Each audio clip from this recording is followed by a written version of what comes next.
Hi guys, welcome to my channel. I'm Susie. If you're returning, thank you so much for your love and support. If you're new, karibu sana. Please subscribe, share and like so that you're always updated. In today's video, we'll be talking about how to pass your exams because a lot of people in the video I posted on TikTok, they really asked how they can pass their exams. Many of them are doing the course at the moment and they're interested in this topic. That's why I chose to make a video about it. And as a disclaimer, I must say I'm not a teacher. I'm also a student. I just finished my B2 studies. And the tips I'm sharing because they worked for me with my B1. This is how I did, and I hope some of them can really help you in finding your way and passing your exams. With no further ado, let's talk about point number 1, which would be learning the nouns with their right articles. This is very important because it determines the way you construct your sentences. So make sure each time you learn a noun, learn it with the correct article. And the other thing also is with the verbs. Learn the present form of them and also the past form at the same time. So that's point number 1. And as I said in my previous video, ways to master German. If you haven't, go back and watch it.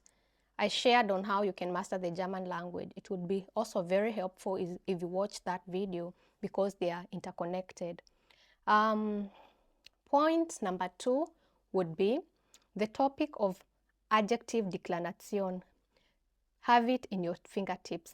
Learn it to heart because this will really help you, especially for the second part of the B1 exam. It's where they give you a picture and you have to say what you see in that picture. And this is the part where you can let your grammar shine because the way you decline your adjectives then will add you a lot of points. For example, if they tell you, oh, in that picture there's a woman, and you want to say, in the photo, I see a woman. The woman is wearing a red blouse. You see, auf dem Foto sehe ich eine Frau. Sie trägt eine rote Bluse. You see, the way you decline, it's really helpful.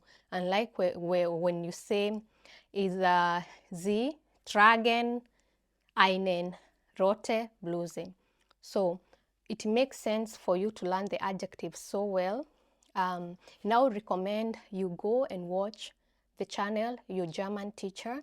It really helped me. I'll also tag in the link in my description box. Go there and watch it. And in general, all the grammar, he really makes it so effortless. He explains, and I'm sure you'll learn a lot from him. Point number 3 will be to the German speakers. If you have someone close to you who is learning, we know you have the best interests for us in heart. And I would urge you, whenever that person is speaking, whenever they are trying to make sentences, avoid to correct them during the speech. Wait until they are done making the horrible sentence and then correct them at the end. When you do it during the speech, when you interrupt, you take their confidence away to try next time. And the more you do it, the more they feel discouraged to keep trying. It's not in all cases. I'm just urging you, if this is the situation, try and avoid to do it so often. I'm not saying you shouldn't correct. Of course you can and you should. Just avoid doing it during the speech. I believe that we also learn through mistakes. And the more someone has a chance, the more they do it, the more they get the rhythm and the routine of it. So let them make the mistake, and the more they do it, the more it gets easier and the more it makes sense. I hope that makes sense. And let me know your thoughts in my comments, like if you had similar experiences or in general what you think. Point number 4 would be practice. luckily there are a lot of videos on YouTube. They are free, you can do that.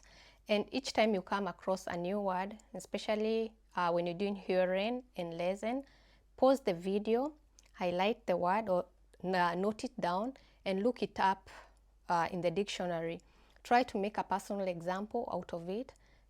Collect as many words as you can. In that way, of course, because there's also a routine, it gets easier on these two parts. For Schreiben, try to write your own ideas first. Don't copy from the internet, and then have someone correct them. Whenever it's corrected, be curious to know why that part was like that and not as you had written it. That way you're not bound to repeat the same mistake again. And that brings us to the last point, point number 5, which would be take your classes seriously. The grammar, when you have the chance, do all your homework, because this is also a chance of practicing more. Because when you rush the last minute to just learn for the exam, it will be even more difficult if you cannot relate to the grammar. So take your classes seriously, and it will pay off when you're studying for the exams. And I tell you for sure, the grammar is very, very important. That's it for today's video. Thank you for watching. Until the next video, Majaliwa. Bye bye.